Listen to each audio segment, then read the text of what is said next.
إلى المسجد الأقصى الذي باركنا حوله لنريه. Kitli kıldığımız Mescid-i Aksa'ya götüren Allah, her türlü noksan sıfattan uzaktır.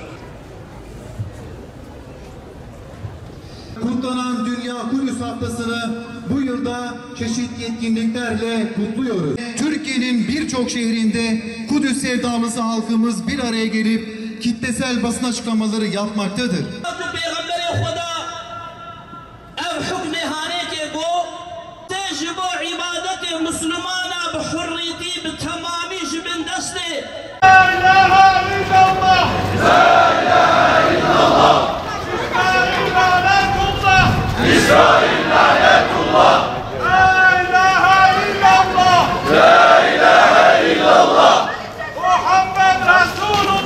محمد رسول الله أمريكا لعنة الله أمريكا لعنة الله تكبير الله أكبر تكبير الله أكبر الله أكبر